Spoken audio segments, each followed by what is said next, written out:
Okay, today I'm going to be servicing a 2018 Polaris Ranger 1000. This is obviously the crew cab.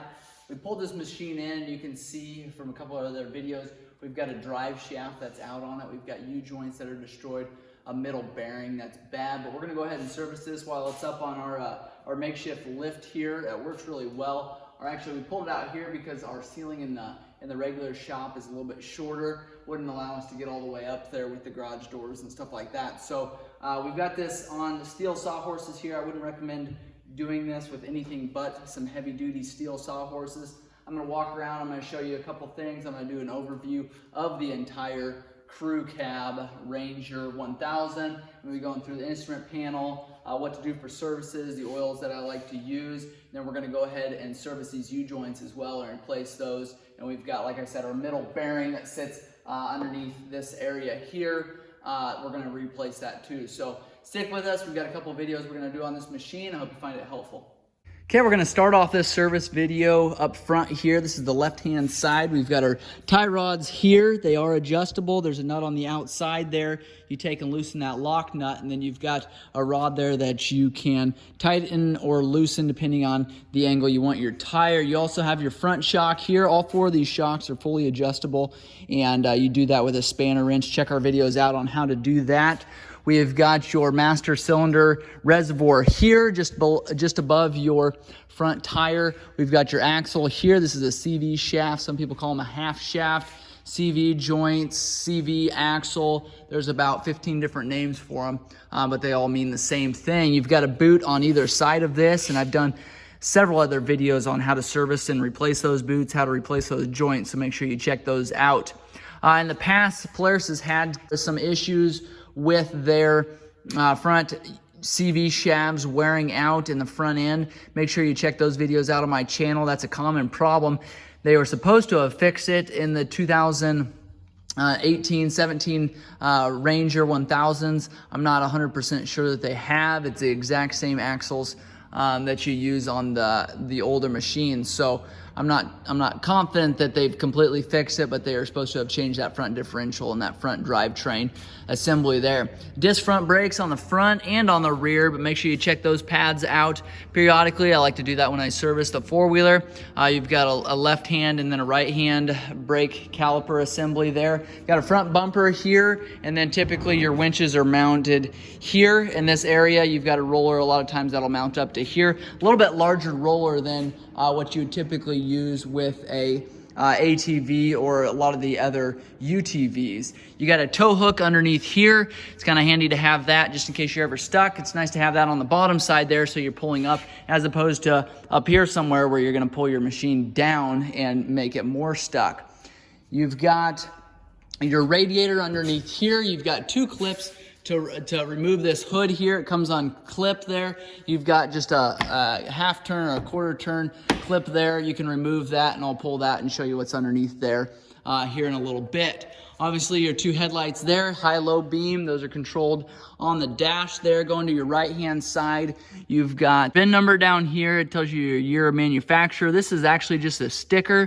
So a lot of times, once these four-wheelers are a little bit older, they get worn off, and you can't see these. I'll show you where the other VIN number is. That's engraved into your machine. You've got your radiator behind here, and then a radiator fan. It's a little bit darker. You can't hardly see that. But the fan sits there. Same thing on this side. You've got your CV shafts there, your axles, and then you've got your tie rods. You do want to make sure you inspect those boots, make sure they're in good condition before you go out riding.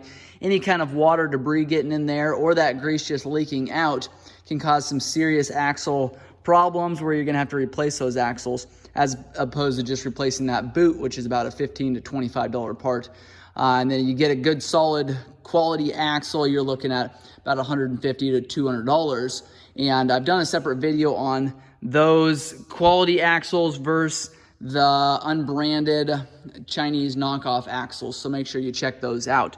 Moving along to the right-hand side here, you've got a cup holder up here.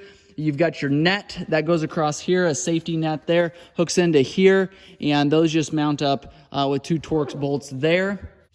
Got your glove box over here. You've got a couple auxiliary plugs here. You can hook up Garmin, Spotlight, stuff like that. Got all kinds of storage over here for these three compartments that are used for storage. You just want to be careful of stuff doesn't bounce out if you're bouncing around on trails. On these crew cab models, you've got all kinds of storage underneath the seat. So you've got the 2 seats that just pop up here, and then the driver's separate, but you've got storage here, here, and on the other side there. Then just be careful putting these down, because a lot of times you'll set down on top of those seat buckles there, which creates a problem. Your center console on both of these are replaceable with a couple Torx bolts and a couple clips. You can get down there you got some radiator lines running down there. You've got a couple cables. You've got your drivetrain assembly underneath there, so make sure you inspect those periodically. Okay, just like the front seats here, these can be removed. This actually does the entire seat there, so a little bit different setup. You got to make sure you unhook both sides or unlatch them just by pulling up. They kind of set down into some grommets here and on the other side, so I like to loosen this side up. I'll go to the other side and do the same thing. You got a couple cup holders here on the crew cab. They're down by your feet there. And sorry about the poor guy in the center, he doesn't have a cup holder. You do have a grab rail that runs all the way across the back of the front seat there, so make sure you utilize that if you're bouncing around. All 6 seats have seat buckles, and they're a shoulder strap seat buckle, a little bit better system than what we had in some of the older models. Got the rear box tipped up right now just so we can get in here and see this motor. On the back, we've got your exhaust. This is the right-hand side still. We've got your exhaust muffler coming out here. We've got your tailpipe here, and you want to inspect those, make sure there's no leaks in there. We do have your shift cable here that needs adjusted periodically, and there is a nut right there that you can adjust. I'll show a separate video on that. We have got your stabilizer bar here. I've seen them break at this point here, and then obviously these rubber bushings wear out and need replaced often. So your motor here, we've got 2 spark plugs up top. I'll show you what those specs are. We've got your air filter on the other side. I'll cover that. On this side here, got your oil dipstick here on this side, and make sure that it is cold when you check that. Make sure your UTV is on level ground when you do that. You've got your injectors here, some wires going in there. Polaris didn't change much here. They still have their engine completely separate from their transmission, which makes it easy when it comes time to rebuild these motors. All you have to pull out is the engine. Transmission, same thing. If you got to do any work to that, you don't have to deal with the motor at all. Also makes it a little bit easier when you split these cases because there's just not a whole lot to it. If you need to prop this box up a little bit more, go ahead and pull this pin here. You've got a safety chain here along with your cylinder that you'll have to remove. That'll allow you to tip that box all the way up. You want to make sure you don't drive with it like that because your box is actually going to rest on your tires there, so just be careful of that. You've got one handle on each side. This is one rail that holds these 2 catches that goes all the way across the back there. That is how you lift that box. You can take and just lower it down with your hands there. Doesn't take much, but if it's full of dirt and trash, it's going to be a little bit of work to do that. These come stock with a 2-inch receiver, which is handy. Some of the older models, you had to put that on there aftermarket, and they are just a little bit stronger system when you're doing it this way. Got the same kind of setup on the back here with the A-arms and the shocks and the CV shafts here. Make sure those boots are in good condition. Inspect those. I like to inspect those every time I ride, especially if we've been going through cornfields or doing some trails, stuff like that. I like to make sure you check right after you go out and ride those trails. That way you're not riding the next time with a CV boot that's ripped. Okay, again, that box is up, so it's going to look a little differently. If that box is down, I'll show you what it looks like here in a little bit. With that down, I just want to go over a couple things with you. You've got your clutches on this side. You've got your primary up front here, your secondary in the back. Again, on the left-hand side, same exact thing. CV shaft there, your adjustable shock there, your stabilizer arm here. This is actually one piece that goes all the way to the other side. You've got your upper left-hand A-arm, lower left-hand A-arm here. You do have your prop shaft that comes into here, goes into your transmission there. And this is actually a slip yoke here, a slip joint. And I'll show you that when I do that prop shaft replacement and those U-joint replacements. On the left-hand side here, you've got your fuel cap, which obviously means you have your fuel tank on your left-hand side there. And that is all going to be covered up with a skid plate. And I'll show you that when we get on the underside of this machine. I've got some specs here I'm going to show you when it comes to the end of the video. I just wanted to show you what those look like. But before I do that, I wanted to pull this seat. Remember, I lifted the other side up already. To pull it out of these, you see you've got 2 hooks here and then 2 rubber grommets down below here in this pile of leaves. So you've got some storage on either side here, and then in the middle you've got some of your electrical components. You've got your main fuse box here, you've got your CDI control module there, you've got an air duct here that runs up, and that's a little bit of a snorkel there, although these machines aren't designed to be the real deep water machines like some people would like them to be. So you just don't have the suspension nor the speed and the power. They're also extremely heavy and extremely long wheelbase, wide wheelbase, and they're not great for running through rivers and stuff like that, but it is somewhat of a snorkel on there to protect your intake assembly there.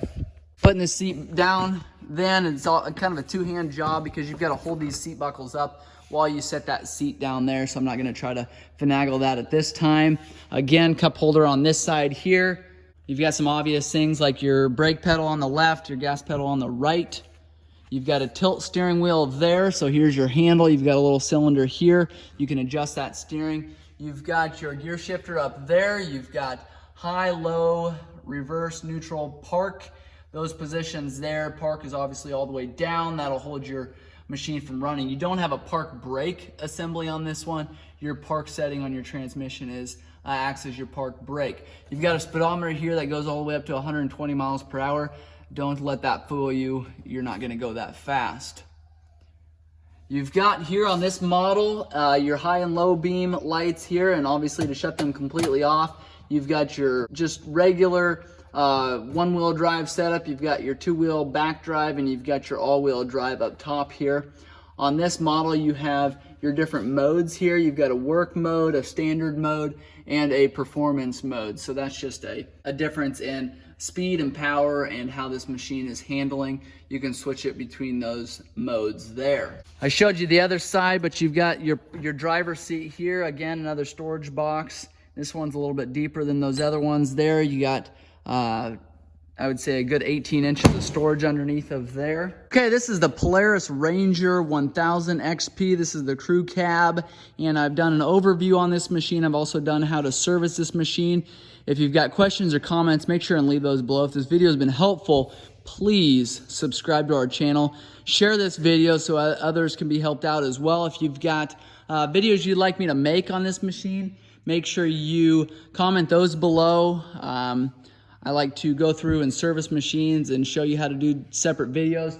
I also have a paper here, and I have manuals available if you're interested. I've also got special tools available if you're interested in those as well. So here are some of the specs that I told you I would get. We've got oil capacity here, 2.5 quarts. I use the PS4. That's a fully synthetic oil. They make a couple different weights you can use there. Spark plug, I like to use the NGK. It's an MR7F. For the transmission oil, we've got an AGL gear case. That's going to be the oil in the back of the machine, and that uses 44 ounces. We've got a front gear case lubricant. I use the Demand Drive fluid, and that uses 8.5 ounces, so not very much. There's also a lot of other specs on this paper here.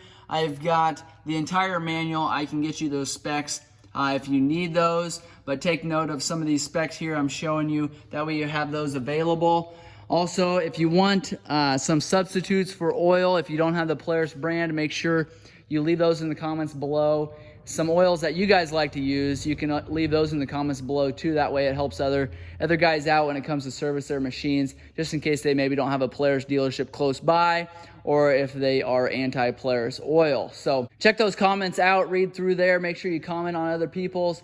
Let's get some communication going there on what you guys like and don't like on these Polaris Rangers. I appreciate you guys watching.